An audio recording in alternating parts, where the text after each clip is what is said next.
you very much, Mark, and thank you all for coming today. And we're going to talk in industrial security today a little bit about supply chain security, inventory, and so forth. And we'll riff off that into Industry 4.0 and follow the path of evolving technology. Next slide, please. So, if anybody has bothered to read my background, I've been involved in security and industrial security for 30 years. So we see a lot of change, and there's all sorts of geological epochs that have happened in that period. And one of them is happening right now. And we talk about IoT and Industry 4.0 and IIoT and all these things. But the reality is it's not about technology.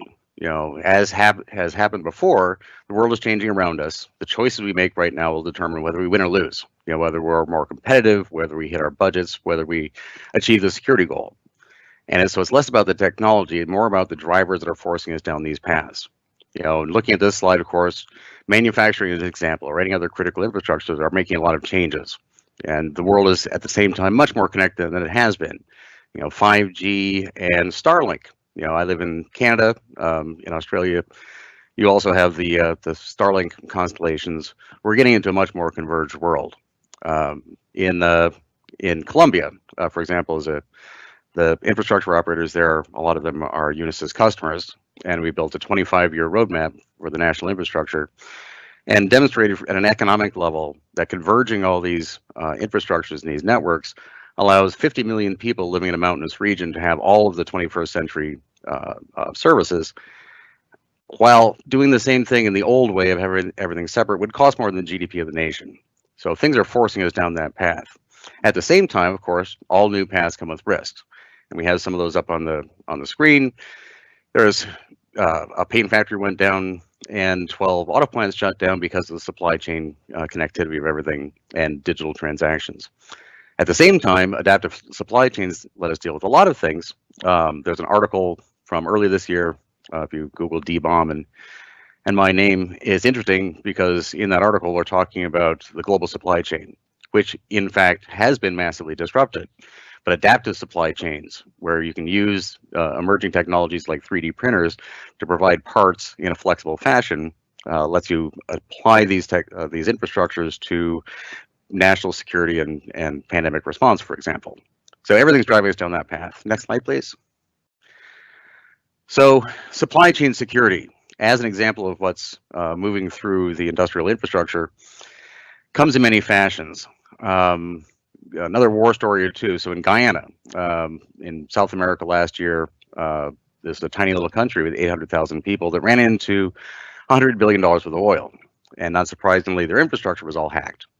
So I went down with some people and worked with the oil companies and the infrastructure operators and the government down there and walked through physically the infrastructure and had to tell them there's no way anyone can know what's exactly inside these things. And that as a nation, they should look at legislation over time to adopt the technologies or processes that allow them to have better visibility. In this case, specifically in their power infrastructure and gas and water and so on and so forth, because we can see these things coming and we can see the legislative tools necessary to get them done. Another South American story, working with CNO, which is the Colombian electric grid regulator. We helped them develop the CNO 1241, I think the final number was, the first cybersecurity regulations for the grid. And they drive down these same paths towards separation, zoning in IEC 62443 standards, which some of the folks here are probably familiar with, is a requirement, while at the same time the economics are driving us to convergence.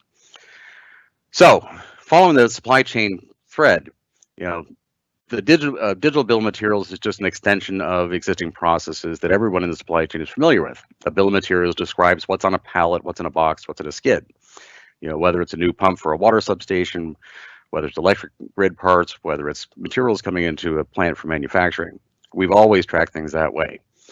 Well, it turns out we can apply available technologies, in this case, distributed ledgers, what some people, in some cases, are blockchains, but it could be databases, to write down everything that's being done and record everything you see on the screen there. You know, where is this device from?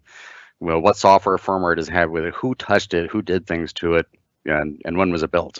And we have examples of that we as Unisys are doing right now today with servers from Dell applied to ClearPath customers and so forth. I think that might be on The next slide. Next slide, please. Or maybe the slide after that. So when you're looking at supply chain security, there are 3 questions you need to ask and answer, and that's it, not more, not less. What are you writing down, where are you writing it down, and who gets to read it? Each of these has a lot of complexities to it. The Digital Bill of Materials consortium came out of think tanks on blockchain and supply chain and so forth inside Unisys. We involved Dell and Bosch and Sightline and other companies, and to create this Linux Foundation project that creates a digital commons where people can write things to in taxonomies that are already developed through Linux Foundation SPDX. There's an ISO standard, the software ID, the SWID ID. The U.S. Department of Commerce has a software bill of materials effort. Basically, there's already taxonomies developed where we, the supply chain operators, like Sightline, like Unisys, like Agilient, can take things, record what's in them, pass them down to infrastructure operators, for example, so they can get the efficiencies of all this digital wave that's pushing everything while being compliant with existing and future regulations that will be telling you have to know what's going on. And in this case, again, the inevitable flow, while we, those of us involved in the DBOM consortium, we're not developing policy. It was one of our assumptions that given GDPR, the privacy regulations guiding information handling and privacy in the European Union, would lead to the kind of policy structures that in this case actually exist. So Bosch, the large German manufacturer, the EU Council, and various other people took the GDPR regulations, built the data trust forum so that companies like Bosch could make little devices that go in Audi cars driven by EU citizens that are sharing information all the time without exposing the privacy of those individuals in ways that would be unacceptable and unpleasant. So putting these three things together, in 2020, this is a very, very current thing. The Linux Foundation formation process is beginning next week. So the proof of concepts have been done. Brandon with Sightline, I think we'll riff down that path and talk about the implications of the use of Industry 4.0 data auditing and conservation tools like Sightline to operations process engineers actually care about because they save time and money. Next slide, please. So this is a look inside the digital bill of materials architecture.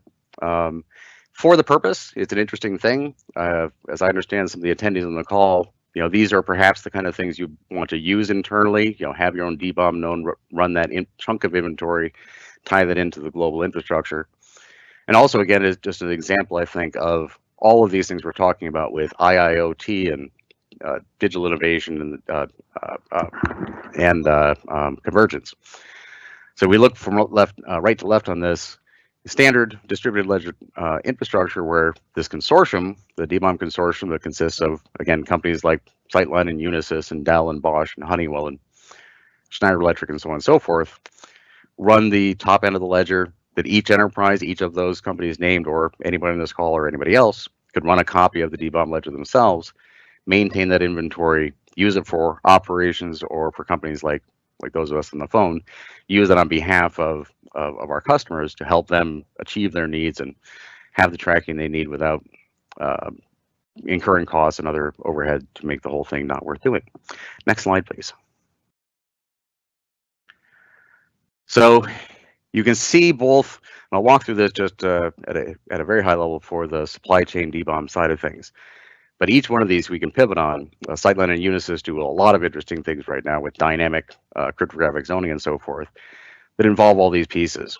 And supply chain and DBOM is a good example because you can see the evolution of each area. So if you take this one from left to right, I would like to know, and I would like to live in a world where sometimes people are required to know before they put devices in infrastructure that give my family water and power and so forth, who sat down at a computer and created the electronic file that someone else loaded into a CNC machine that used to print an individual electronic chip. I'd like to know that. I'd like to know that chip went into this particular board that went into this server that's in my infrastructure being used in a certain way. As it turns out, all of this digital bill of materials, software bill of materials, DTF structure that's evolved over the last 2 to 10 years actually gives us the ability to do that. So Sightline and Unisys and Agilient and the other name companies are doing this today. So individual information artifacts like a server picture there For the first time, someone can put their hand on it and say, I know where everything came from. And in the IT space, this is driving enough change. I, of course, love the OT space because all of us in this side take things more seriously. We take things at a different level. We know we need to know where things come from. We do the best we can all the time, and if it was possible to do better, we would. And when it's a commercial, competitive environment, if we don't, our competitors will. So again, we have that forcing function driving us down the path. Next slide, please. So all of us in the solution world are always trying to identify pain points, find a solution to it, deliver it in some way that we can stay in business, be profitable, serve a need, and lead to the benefits that all of you listening to this are trying to achieve. How do you lower your costs? How do you keep yourself competitive? How do you deliver the services to your people in utilities environments, staying inside the bounds of time and budget and effectiveness you have? So with that, rather than reading this slide to you, I'm going to open the floor to Brandon and get your thoughts on, as we discussed, the evolution of this into the environments. If you want to talk perhaps a little about what Sightline does and how this leads into the advantages we're talking about today. And you're on mute. That's better. Thanks again, everyone, for taking the time with us today. And as Chris was pointing out, we've got this amazing time and these advancements that are prime for the IoT sector and the OT environment. Data is being created at a faster pace than ever before by devices as plants continue to be modernized, and we're seeing utilities operations taking more into the data that's being produced so they can see what's going on. And all of this technology is creating new vulnerabilities that and many times we just weren't quite ready for and not thinking about. We at Sightline have been constantly working towards how to collect data and what can you do with it. As Chris was pointing out, there's these tremendous opportunities in the digital bill of materials to take advantage of this information that's being produced by devices to help understand when something might not be quite right, what may have caused it. And it's very important to be collecting this information and maintaining it. But we're also seeing extreme vulnerabilities as nation states are exploiting vulnerabilities in the ICS worlds and taking and attacking. Honda just recently was attacked, for instance. Here in the States, back in February, we had a gas pipeline manufacturer lose 2 days of operations because their HMI systems were compromised. So we've been working tremendously hard. We partnered with Unisys looking for ways to take advantage of this data and what can we do with it besides make sure the pumps are running or the temperatures are correct or conveyors are operating at peak performance. But can we use this data to look for security vulnerabilities? It's easy to encrypt the data from point to point, but understanding when something may be happening that wasn't expected, where a bad actor is potentially influencing what's happening.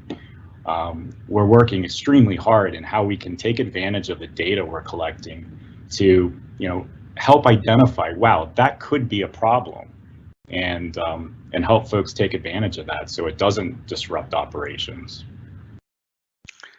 Right. And again, I cross the world back and forth between IT and OT and IoT and IIoT and EIEIOIT, I think these days. And the OT side always comes down to brass tacks. Here's how we actually do things. And late last year when I got involved with Brandon and Sightline, I was very excited because I've been waiting for a company like this to get to the point where we're doing exactly these things. And in the following a DBOM example, if you're using Sightline, then you have the real-time data coming into an auditable store where your process engineers are using to run your facility. And of course, you have tolerances, within 8% whatnot at this point in the line or in the water system or whatnot. And sometimes that varies. And figuring out why that varies is what a process engineer does.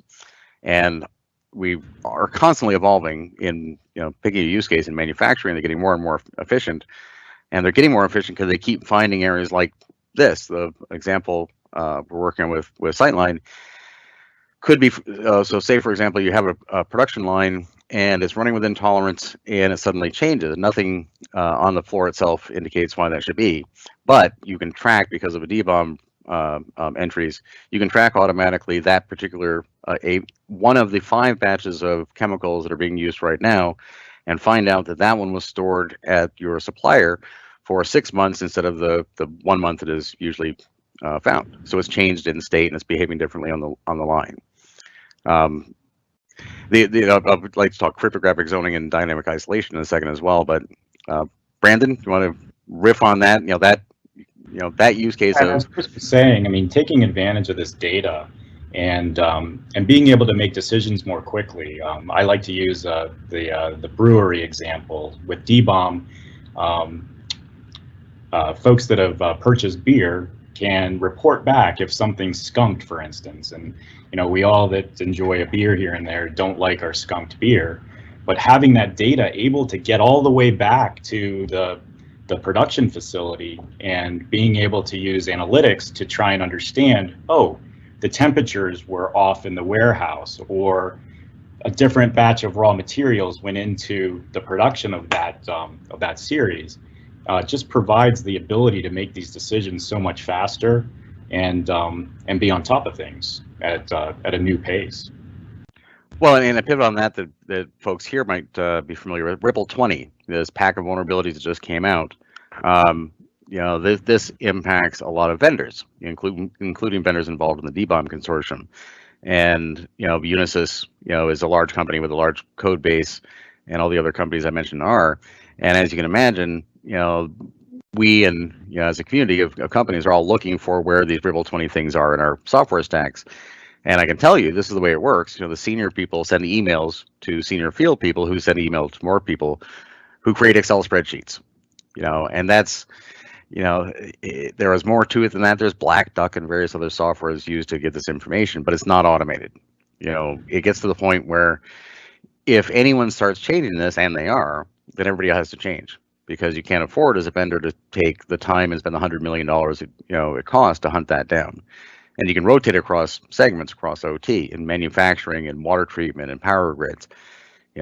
When each of these efficiencies we run into forces us to adopt new paradigms, and the DBOM and visibility into the inventory is just fundamental. Knowing where things are is what we do as engineers, and I use that term loosely, and engineers, and I use that term strongly in the OT space. We figure things out, we work the problem, we're always finding efficiencies.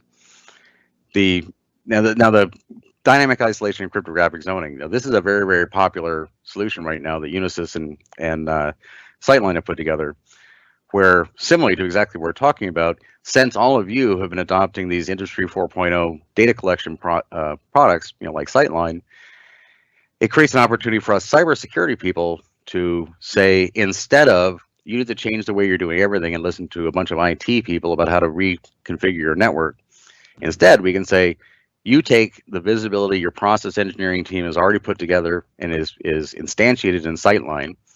That allows you to tell a number of things. The things are going weird. Your blast furnace fans are vibrating the wrong way. You already have policies for that. You don't need to change everything. You just need to build on all the good work you've done over the last years coming down this path and add security to that. So a Sightline stealth, the SIAS solution will automatically change the 62443 cryptographic zones to match whatever policies you already have in place. So you could have done that 10 years ago, but nobody would be doing it. It cost $1 million, per head. Now it's something everybody can do. And if you don't do it, then you're both the easiest target and you have higher costs, and it drives us further down this path. Yeah, and that's one of the most exciting pieces of the way the technology's evolved, because as Chris was saying, with cryptographic zoning and the dynamic isolation, we're able to make these security decisions much, much faster and implement policies that before would either take days or weeks to implement, or maybe not even be implemented at all. When a particular firewall needs to be implemented. I mean, I know firsthand that folks are more likely to just open everything when they can't get it to work than figure out exactly what needs to be done to make it happen. And by giving a technology and those abilities to folks that are in charge of the applications, they're the business, you run it. So you should understand and be capable and able to make the changes to secure your environment.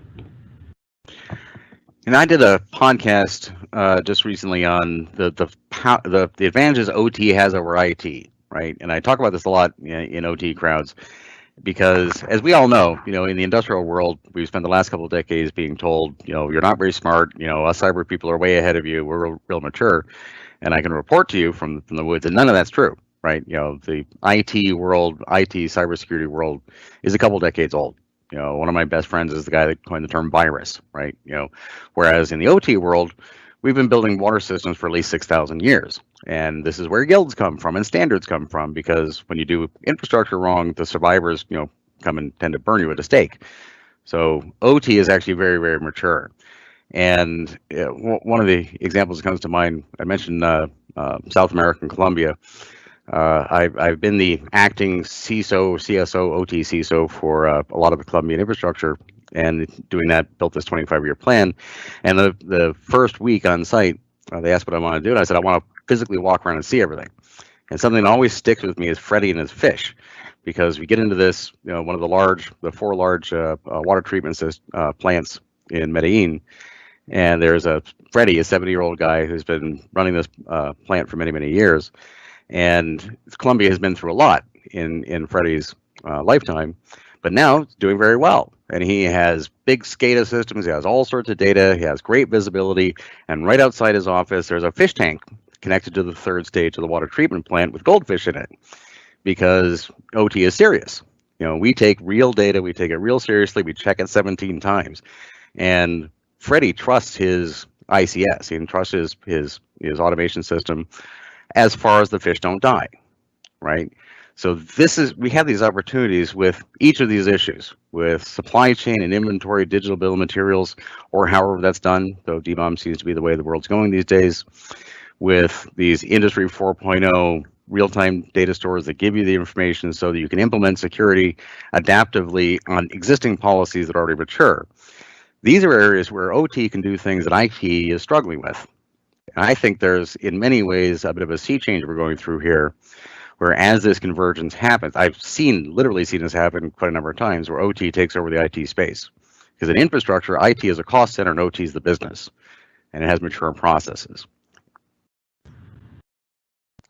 No, you're exactly right. Maybe. So, Brandon, you have a huge amount of experience in exactly this part of creating, managing the data for industry. Would you mind going down that path a little more with one of the use cases we've been talking about, either down the cryptographic zoning or the supply chain DBOM side of things, in a context? I'm thinking here, this is the riffing part of the call, and there's so many things you and I have been involved with. It's hard to pick an individual one at this point. I believe we have power and water and manufacturing, metals and mining. The blast furnace examples and use cases that we've been talking through have been very engaging. Is there a? Yeah, so we've got a great example of a manufacturer in Japan, for instance, and the way we've helped them with the data has been evolving. We started out with the importance of actually using the data to help avoid unplanned downtime and help run the machines more efficiently. And that evolved to, okay, well, what else can we do with this? And we started ensuring that the data was properly secured. They still continue to run rather dated SCADA systems and control systems. So much of the data isn't encrypted, but we've been helping to provide the technology to encrypt that data so that we can still take advantage of the legacy systems, which it's costly to replace, but add this modern capability by collecting the data. as well as opening the ability to share between different factories that have similar processes. So whether it's the configuration of a corrugator making cardboard, before we were able to implement something like the Sightline Unisys solution, you couldn't open the network between these environments. But now we can do that securely and ensure that they can transmit the data back and forth and leverage the learnings from one to the other. Well, exactly right. Then that's a good topic to drill down on. Medical device manufacturing is obviously on everybody's mind these days. And I'd referenced earlier that that blog post on global supply chain. Inside that, is adaptive supply chains, and you can see, these are use cases we already developed for the digital bill of materials. Or Australia could have a national plan, that includes all written into a ledger and executable at a stroke. What companies have what sort of production capabilities that apply to different scenarios, like global pandemics. There's a wave in 3D printers coming, where HP, for example, now has a 3D printer that will print a digital signature inside every single physical object it makes, which means with a supply chain provenance system like the digital bill of materials, that any manufacturer can trust any part made in any mom and pop, home manufacturer as much as they could from anybody else. So you can easily see where you can have systems pre-planned, where at the press of a button, a nation can implement the production of a surge in N95 masks or medical PPE or catheters or other critical goods, which these changes, it's for any of us of a certain age, you look back and say we used to do things a certain way, and the DBOM thing makes me think of being a kid and seeing stores closed early for inventory. Remember that? When everybody on earth in the retail space shut their business down, I don't know, every 5 minutes so they could walk around and count things. And then barcodes came along. And going back, we literally couldn't have, the retail, the wholesale, and the production system we have globally in that model. It would reduce capacity by, above 50%, 70 or 80%. In the same way, these technologies coming aren't just to secure your infrastructure from bad guys. Yes, that too, but we all do that all the time. It's to produce systems and produce structures that were not achievable. Since we're in a marine environment, a lot of Australians have a connection with the sea. Last year, we created the Unisys Marine Living Research Center, where, among other things, it's an IoT/OT demonstration set floating on the waters in the Florida Keys. But we're developing small autonomous vessels. Their purpose is to sail back and forth and take power and water around to living units, boats. But on the way, they can gather all the data that is currently being gathered by 3 Mote Marine Laboratory interns in a dinghy who are looking at 60,000 coral plugs, because the Florida Reef is second only to the Great Barrier Reef and is dying for the same reasons. So it's not that marine laboratories could spend more money and get the same data. They couldn't physically possibly do it.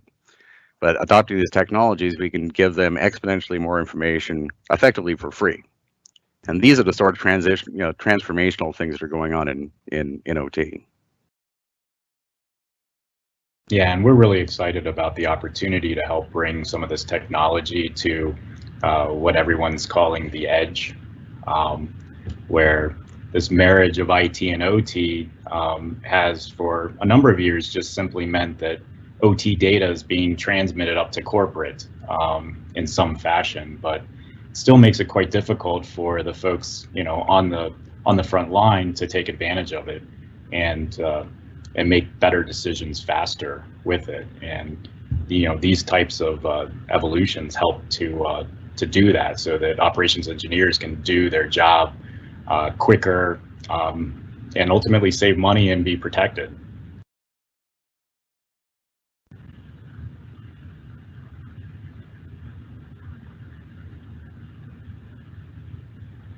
I think we lost your audio.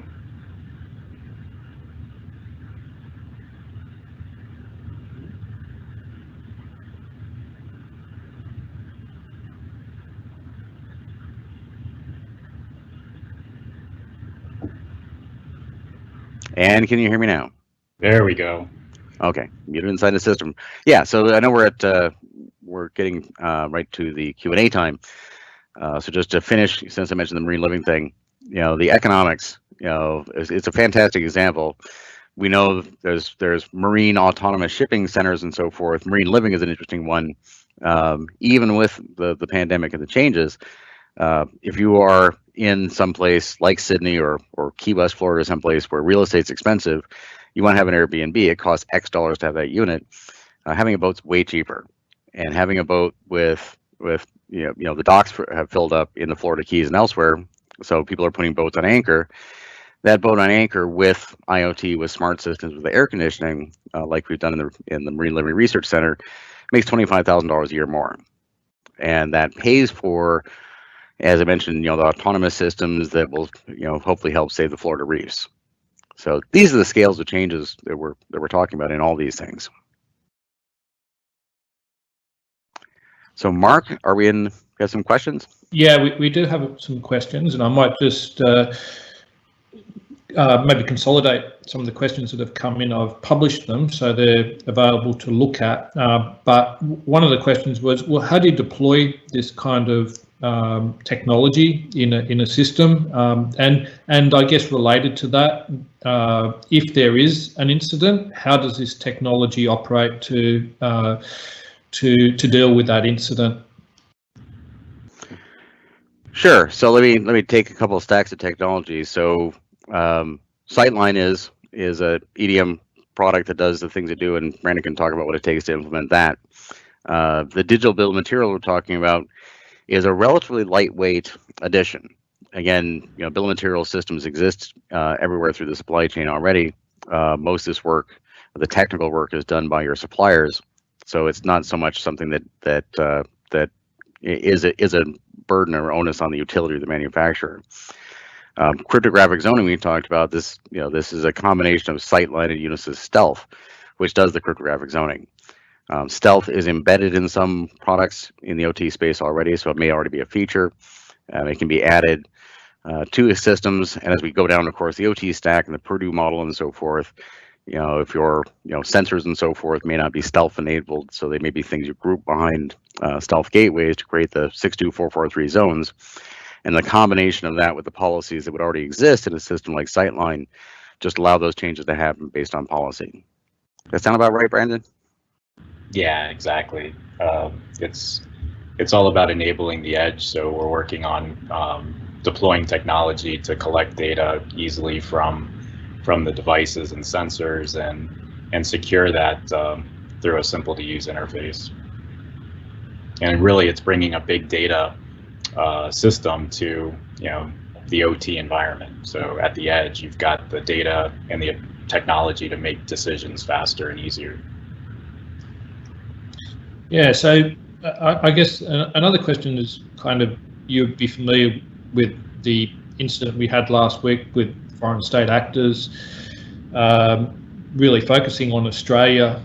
So there's a few questions around that. I guess, was IoT, or is it likely that IoT would have been a target of that kind of attack? There hadn't been a lot published in regards to what was actually attacked, apart from it being government and critical infrastructure.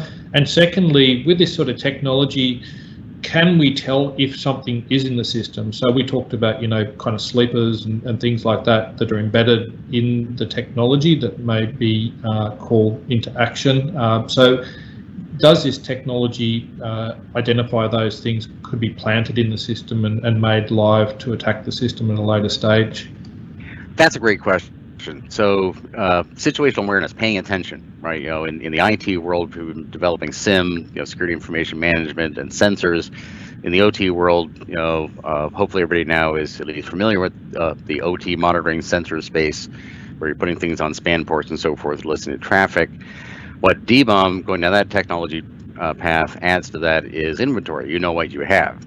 And when you talk about sleepers, there are cases where, in this case, the Chinese government, through one manufacturer in China, inserted chips on motherboards, and those were used in exploit, caused cloud operators to spend hundreds of millions of dollars finding them and getting rid of them.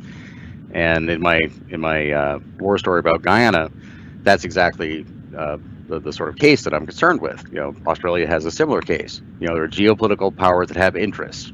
If you're, for example, a small emerging country with $100 billion of the oil, if you're geolocated in the Asia Pacific hemisphere, you may be of interest to people.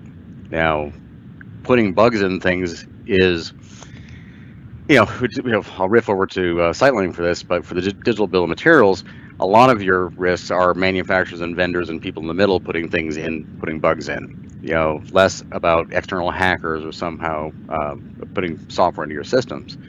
But if they do, that's exactly the kind of thing that the combination of Sightline and stealth as cryptographic zoning is the perfect example, because when your system starts behaving differently, your actual water system is behaving differently, the pumps aren't doing what they're supposed to, that's a sign something's probably wrong. You probably already have policies for that.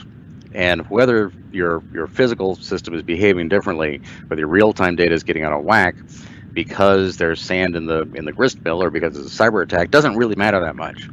Functionally, you need to know that something is happening, have ways to detect that, have policies in place. And this is where I'm saying OT is much more mature than IT.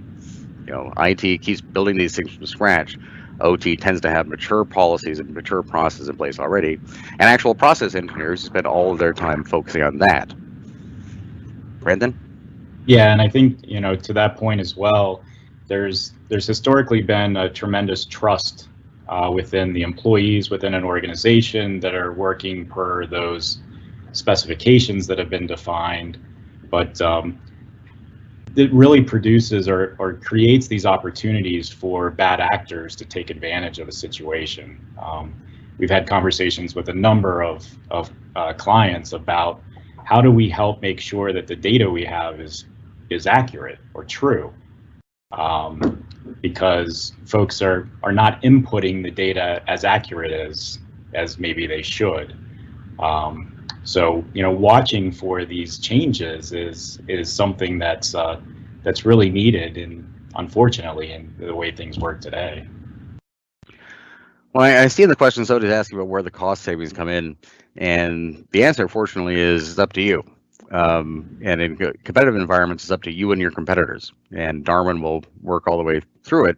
If something actually has a cost savings, someone will adopt it. They'll have a competitive advantage. Everybody will follow. Going down each of these paths, I see cost savings in convergence. Taking, again, with my utility hat on, because I play that role sometimes. I see, for example, cryptographic zoning for OT monitoring electric substations, been right there. So by adopting that, saying I need to be compliant with these new regulations, I would rather not physically separate this from my physical networks. Instead, I'll work with the vendor and have them put some software on the sensors that I put in the electric substations inside the chain link fence, and have that create another standards compliant zone. So, and I know because it's David, my network architect there, I would have to task with a whole nother project and say, all right, we're doing OT monitoring inside the electric substations.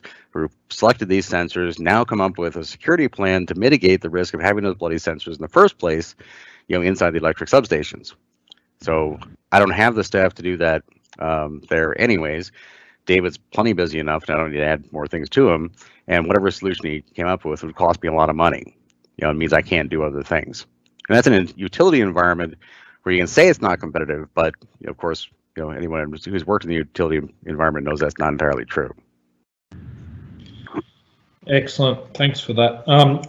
One thing that comes to mind for me is that we've talked about kind of the risk with the technology, but how about the insider threat? How does this technology guard against that, whether that be malicious or inadvertent?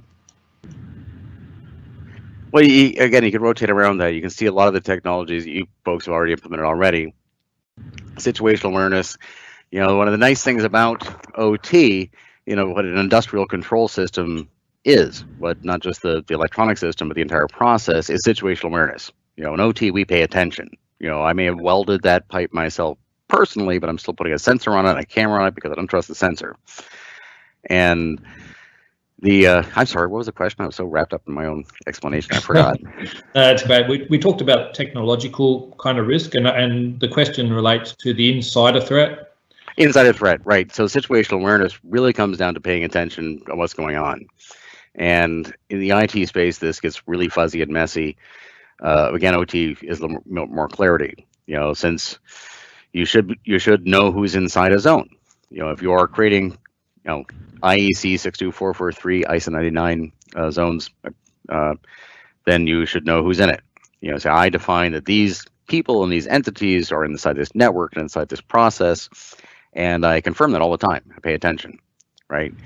So taking the cryptographic zoning Sightline perspective, you're watching your process operations, your operations people are watching the plant running 724, and you see behavior or entities that shouldn't be there. You break some policy you already have. Again, it's not cybersecurity policies, but your operational policies. Someone's walked in through that door, those fans are vibrating, we've reached a condition, take a step. So these technologies allow you to identify conditions you probably have in your policies already, earlier, sooner, with less effort, and take action on them. And flipping into the supply chain side in the digital bill of materials, insider risk is really interesting, right? And when we talk about supply chain, it's not just hardware, it's not just software, it's people and processes. I should know, and I should have a register of who's allowed, when they were there, what they did, and so on and so forth, right? This, it can blur into all sorts of privacy spaces. As I mentioned, the Bosch, the EU Council Data Trust Forum linked to GDPR, because there's a lot of reason to think we can manage how that information is handled in the broad public. But if you're in critical infrastructure, it's not a question. I sign in. Everybody knows I'm there. I want everything watched, that I'm doing, because I'm the bloody engineer that's making sure this place doesn't stop working. So each piece of visibility tied into process gives you more ability to find the insider threat, not just cyber insider threat, but someone doing something not supposed to be doing. Yeah, in fact, we've actually got a demonstration of a water system and detecting abnormal conditions that would probably be picked up by a traditional SCADA system, but taking advantage of that data to say, well, something's abnormal with the way these different sensors have operated historically, and it's beyond just, oh, this pump is running too fast or this temperature is too low. It's looking for the nuances and then being able to take action. So with the cryptographic zoning and dynamic isolation, we can have things more open, but if we detect something that doesn't look right, we can lock it down in seconds, which is really cool. Because before, you'd have to call IT and say, hey, can you do me a favor and not let Joe Blow get into this system? And we can do it almost instantly. Right, and again, this plays back to OT all the way down. My very early working career. So as a teenager, I started working in the printing plant in Toronto, Ontario, that made all the Sears catalogs, and did that for 5 or 6 years, and ran the baling room, making mountains into molehills. And not that I was sleeping on midnight shifts in my forklift, listening to everything, but I could tell you, how those machines are behaving. I could tell you what sort of paper is being used. The shiny paper sticks together, and in dry weather, it has a static problem, right? You can hear this stuff. Everybody in OT knows that. So each piece of technology, everything we're talking about here, and I honestly can't think of anything that shouldn't give you more visibility. But these things all give you specific visibility to what's going on, so you can map that to your current understanding and experience of the systems you're running, and make sure they stay that way. Yeah, while we're talking about visibility, we had an interesting question come in, and it was about what about supply chain risk and third-party risk? So those people those systems are interconnected into your system. How does these sorts of solutions deal with that scenario? Well, two quick examples. Of course, the digital bill of materials is about that all day long. You should be able to say exactly what you got from who all the way back. And that's beginning now. And the DBOM consortium is a nonprofit Linux Foundation. Companies like us do things with it, so I'm not too biased when I say you should start demanding that, in your supply chain, because it's now today possible to know exactly where things came from. And go ahead, Brandon, were you going to say something? No, keep going.